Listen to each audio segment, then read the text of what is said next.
All right, we should be ready to get going here. This is Wednesday, April 1st. Happy April Fool's Day. This is A4 Precalculus CP. Today, what I'd like to do with you is I'd like to teach you about the Law of Cosines, which is very similar to the Law of Sines in that it's just another tool that you can have at your disposal to help you solve for missing sides and angles in a triangle. And typically, the Law of Cosines is somewhat of a last resort. And by that I mean, it's preferable to usually do the Law of Sines because the Law of Sines is faster and it's a little easier to set up and understand. The Law of Cosines, while not necessarily difficult, it definitely takes a little longer. And it's required in some specific cases. So we're going to talk about those specific cases today, and I'm going to show you a couple examples. Just like there was previously, there is going to be a little homework assignment on a couple Law of Cosines problems that I'm going to ask you to do for next class. Okay, so here we go. In order to actually solve this problem to get started, hopefully we're thinking about it while we were just talking about assessments a little bit ago, we would bust out our good old friend from geometry, the Pythagorean Theorem, right? A squared plus b squared is equal to c squared. Because to find any missing side in a right triangle, if you have the lengths of the legs and you don't know the length of the hypotenuse, you can just plug in the leg lengths and solve for the hypotenuse. If you have the leg and the hypotenuse and you want to find the other one, well, do the same thing. You just plug in for whatever is appropriate in your given problem. Here, we can just say, well, c squared should be equal to 8 squared, which is a, plus 15 squared, which we can call b, and that's equal to c squared. We go ahead and do that in a calculator quickly. 8 squared is 64, plus 15 squared is 225, and that's equal to c squared. Now you can add these together. You get what does this come out to be? Oh boy, 289 is equal to c squared, and I believe that would mean c is 17. Let me just double check. Square root of 289. Bam, 17. Excellent. Okay, just take the square root of both sides. All right, and so you can find that in that particular example, c would be equal to 17 using something called the Pythagorean Theorem, right? The reason why I'm showing that to you, which is something you should already know at this point, is that the Law of Cosines is a special, or actually it's backwards. I messed it up in my other class too. The Pythagorean Theorem is a special case of the Law of Cosines. You're going to see that the Law of Cosines accomplishes the same thing as the Pythagorean Theorem, but it works for any triangle, not just right triangles. Think about this. What if I had the same problem, but now I change this angle measurement? Instead of 90 degrees, I said now it's 89 degrees. And you'd be like, well, rats. Our whole problem-solving process is just falling apart. It's just completely crumbled, right? I can't use the Pythagorean Theorem anymore. But that's where the Law of Cosines comes to the rescue. So what I'm going to say about the Law of Cosines is to find the missing sides and angled measures of a triangle. Start by using the Law of Sines if possible. Okay?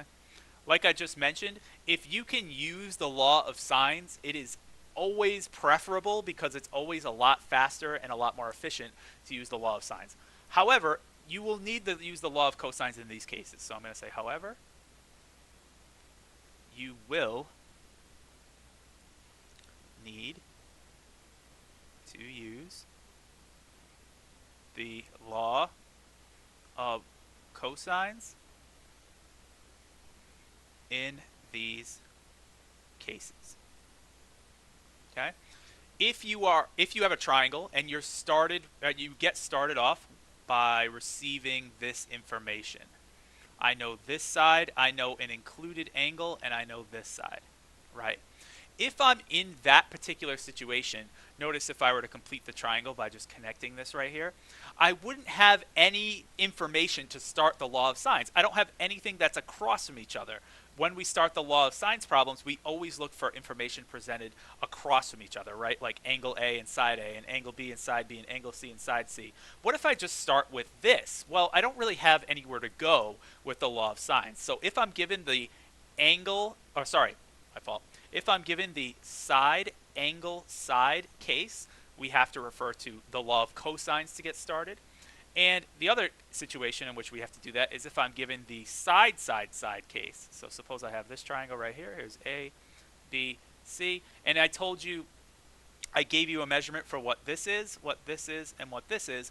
But I didn't tell you anything about any of my angles. And actually, I labeled these incorrectly. My fault. That would be A, that would be B, and that would be C if my angle letters are as they are. And I didn't tell you anything about the angles. Well, then once again, we don't have any information that's across from each other, so I wouldn't be able to jump into the law of sines. I have to use this other thing called the law of cosines, because there's just nowhere to go. All right? The law of cosines looks like this. It says that to find the side c squared, you're going to notice it's very similar to this. It's equal to a squared plus b squared minus 2ab cosine of c. Okay, and that big C is your angle C. All right. If you're trying to solve for all different sides of the triangle, that can be manipulated to now say, well, what if you're trying to look for side A? You can say a squared is equal to b squared plus c squared minus 2bc cosine A. And what if we're trying to solve for b? Well, the b squared is equal to, just do the other two, a squared plus c squared minus 2ac cosine of b. As long as this angle right here matches up with this side, notice these are just the other two sides and the other two angles that you throw into the formula. And you may also see that, ooh, it looks super similar to the Pythagorean theorem, because really the Pythagorean theorem is just a special case of the law of cosines in which C is 90 degrees. Think about it. If you have a right angle and C is 90 degrees, what's the cosine of 90 degrees? Well, the cosine of 90 degrees is 0. And this whole chunk, therefore, would just come out to be 0, and you're left with a squared plus b squared, right? So if you have a right triangle, that's why you get this simple thing called the Pythagorean theorem, because in your law of cosines, this complicated cosine term just goes away, because the cosine of 90 degrees is 0. So really, you've been using a simplified version of the law of cosines all along. You just didn't know it. So that's kind of cool. But now let's actually take a look at an example. I want to show you one example of a law of cosines problem like this, and one example of a law of cosines problem like this. So let's go ahead and get started with that. All right. Suppose I gave you the following information. I said we have triangle A, B, C. I told you that this was 3, this was 7, and this angle was 35 degrees. Okay? Again, I don't have anywhere to start by using the law of sines. There's just nothing to do. There's no way we could match things up that are across from each other, so I have to use my law of cosines. I want to start by solving for the side that's across from my given angle, right? And use this formula right up here to do that. So I'm going to use my law of cosines, which states that c squared is equal to a squared, which is 7 squared, plus b squared, which is 3 squared, minus 2a, which is 7, b, which is 3, cosine of 35 degrees. So everybody see how we just plugged right into the formula? Now it's just really comes down to the calculator. I'm going to simplify a little bit to say c squared equals, we have 49 plus 9, minus, let's see, 2 times 7 is 14 times 3 is 42 cosine of 35, right? I'm going to now add these together. We get c squared equals 58 minus 42 cosine of 35. Oh, and by the way, this is something that happens in Algebra 2 as well, another common mistake. A common mistake a lot of students make is to try to combine these two like terms, because it looks very tempting to be able to do 58 minus 42, but this 42 is stuck to this cosine of 35 degrees. It's just like if you had 58 minus 42x. You wouldn't combine those together to make some hybrid term, right? You would just leave them separated. Same thing applies here. So now I'm going to turn to my handy dandy calculator, And I'm going to say, well, let's do 58 minus 42 cosine of 35. And that gives me my value for c squared. Now I just go ahead and take the square root of that answer, and we get that c is approximately, we'll round it up to 4.9.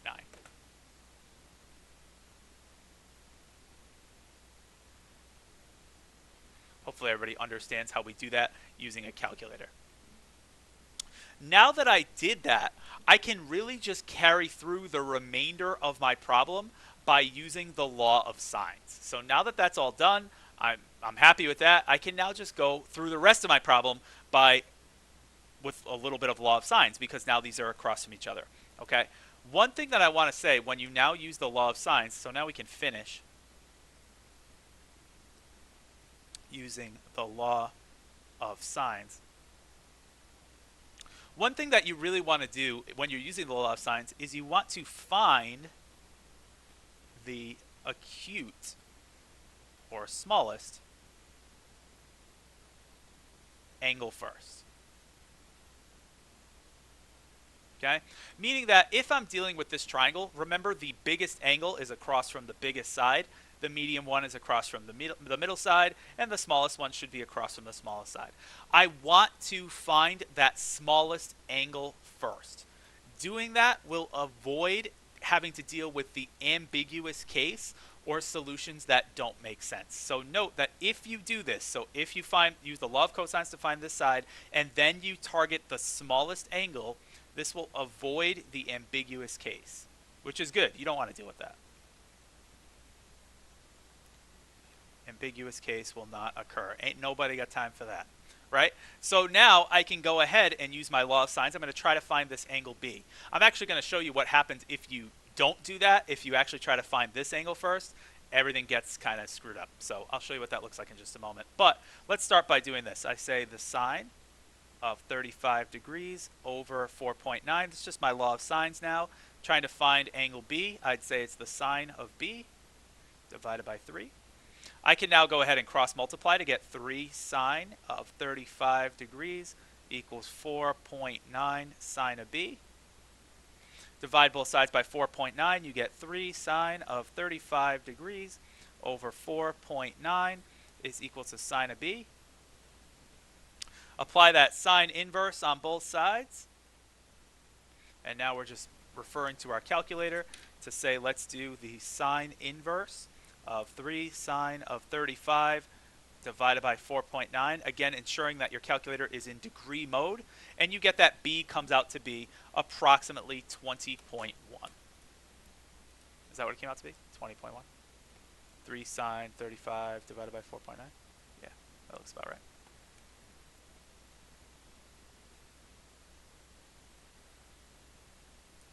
Yes, I typed that in correctly, yes. 3 sine 35 divided by 4.9. Yeah, it looks good to me. Okay, very good. So, that being said, now that I have this measurement for angle B, I can now go ahead and just get angle A by saying, well, if this is 20.1 degrees, I can now just say, well, angle A should be 180. This would imply that angle A is now 180 minus 35 minus my 20.1. And I can say that angle A is now, let's do a little bit of calculator here. We get 180 minus 35 minus 20.1, and I see that it's 124.9. Okay. Does that make sense to everybody, how we figured that out? And now we know all of the side lengths and angle measures of the triangle.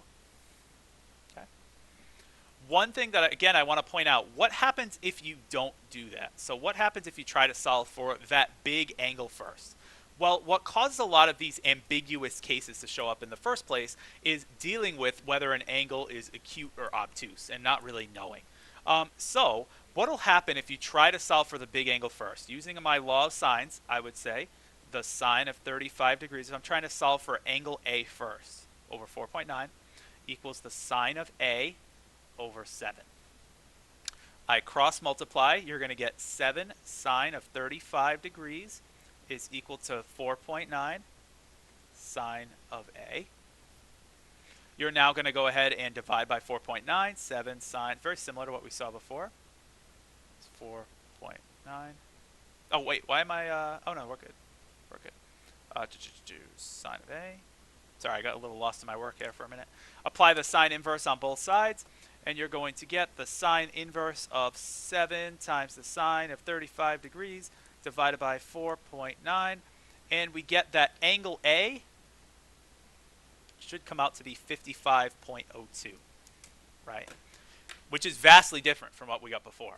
So if we get that A comes out to be 55.02, well, that would imply that angle B would have to equal our 180 minus the 35 that angle C was to start with, minus the 55.02 that we got for angle A. And so angle B would therefore be, again, 180 minus 35 minus 55.02. That means angle B would be 89.98, which would make angle B the largest angle, which doesn't make any sense. You look at a triangle like this, you'd be like, wait a minute, if B is across from the smallest side, how could that be the biggest of the three angles? Isn't the smallest angle supposed to be across from the smallest side, and the biggest one across from the biggest, and the middle across from the middle? This doesn't make any sense. So this result would just be illogical. So this is just very, very bad, and actually can be entirely avoided. So there's a lot of stuff with, like, this is a special case of the law of cosines and this, that, and the other thing. You can entirely avoid all of that if you just go ahead and find the smallest angle first. If you find the smallest angle first, that way you're guaranteed that the smallest angle is across from the smallest side, which satisfies my triangle rules, and then the biggest one will be across from the biggest side, no problem. Okay, so that's why you want to find the acute or the smallest angle first, because that's really just going to avoid all that ambiguity in the future. Hopefully that makes sense to everybody, yes? So again, just to recap, I used my law of cosines to find the one across from the angle that I was given. I then finished using the law of sines by starting with the small angle. Once I did that, I could now just do 180 minus my two angles to get my third angle. And that's really all there is to it. I know that was a lot of explanation for a problem that really shouldn't take that long, but I just wanted to make sure everything was crystal clear. Any questions on that? Okay, I want to show you one more example where what if you start out by getting all three sides? Then what? Then what? All right, so consider another example like this. Okay, let's say we have, here's A, here's B, here's C. What if I told you that this side length was 5, this side length was 10, and this side length was 12? Clearly, again, not trying to be drawn to scale, all right? And I asked you to find, to solve the triangle, meaning to find all the other missing side and angle measurements. Well, right now, again, we're stuck when it comes to law of sines. There's nothing I can do. There's no side and angle across from each other, no side and angle across from each other. So we have to refer to our law of cosines. Much like before, where the big angle was the problem, here I want to actually solve for that big angle first, because I want to get that problem case out of the way, whether it's an acute or obtuse angle. If we can solve for that big angle and just get the measurement of that big angle, that will make me happy. So in short, if you are given a side angle side case, use the law of cosines and then solve for the smallest angle. If you're given a side side side case, use the law of cosines to solve for the biggest angle and then go from there. So what I'm going to say is, make sure that I want to make sure I word it the same way I did for my A3 class. You want to start by finding the largest angle.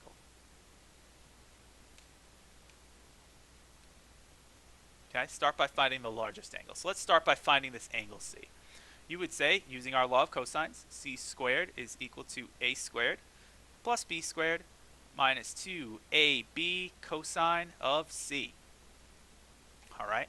Using our formula, we can go ahead and plug in C squared is 12 squared, which is equal to A squared, 5 squared, plus B squared, 10 squared, minus 2 times A, which is 5, times B, which is 10, times the cosine of C. And we don't know what that angle C is. So what I want to do is I want to isolate that cosine of c by moving all of this stuff over to the other side. I get 12 squared, which is 144, is equal to 25 plus 100 minus 100 cosine of c. All right. Isolating that variable of cosine of c, I'm going to go ahead and subtract. This is what, 125? So subtract 125 from both sides. That gives me 19 is equal to negative 100 cosine of c. Again, remember not to combine these like terms. A very tempting thing to do in this problem is to say, ooh, plus 100 minus 100 cancel. Bad, bad, bad. Don't do that. That 100 is stuck to that. I now can divide both sides by this negative 100. That gives me negative 0.19. 0.19 is equal to the cosine of c. And by the way, it's okay to have a negative cosine value here because, referring to our handy dandy unit circle, unlike the sine, the cosine is positive here and negative here and here, right? You would never have to worry about this case. This would really not be possible. Oh, possible, just went off the page a little bit. This would not be possible for any triangle measurement to ever fall here because the angles of a triangle have to add up to 180 degrees. That means, therefore, that they all have to be less than 180 degrees. So these angles over here in this fourth quadrant fall between the 270 degree and 360 degree mark. They are well beyond our possible angles for a triangle. So we don't have to worry about an ambiguous case with the law of cosines or anything like that. But we could still get a negative value. The fact that we got a negative value just means that our angle is obtuse and positioned in the second quadrant, right? Because it comes out to be that negative thing. Anyway, I go ahead and plug into my graphing calculator. Just wanted to explain to you that negative values with cosine are okay. The cosine inverse of negative 0.19 comes out to be about 100.95. We'll round it up to say it's about 101. So I'd say that C is about 101 degrees. So everybody see how that works? Let me show on the calculator there. Cosine inverse of both things, because we got to do the cosine inverse of both sides to get C by itself. All right, does that make sense to everybody? Now that we know that this is 101 degrees, I can go ahead and just solve for the rest of the triangle. Just like before, I want to start by finding my smallest angle and go from there. I don't think there should be a problem here since this is the middle angle and not the biggest angle, but we should just be able to go for the rest. I know we're just about at the end of our class time together. If you have to leave, then you have to leave. Just make sure that you do the homework assignment that's posted on Classroom. If you want to stay, I am just going to go ahead and solve the rest of this triangle, and I'm going to open it up during my office hours to any questions if you have questions on the Law of Sines homework. Okay, so let's go ahead and just finish this problem. I'm going to start by doing, so I'm going to use the Law of Sines, commonly abbreviated as LOS, for the rest. Let's solve for this angle A first. I'm going to say that now the sine of 101 degrees over 12 is equal to the sine of A over 5. Multiply by 5 on both sides, multiply by 12 on both sides. I get 5 sine of 101 degrees equals 12 sine of A. Divide by 12, 5 sine of 101 degrees divided by 12 is equal to the sine of A. Now we can apply that sine inverse on both sides.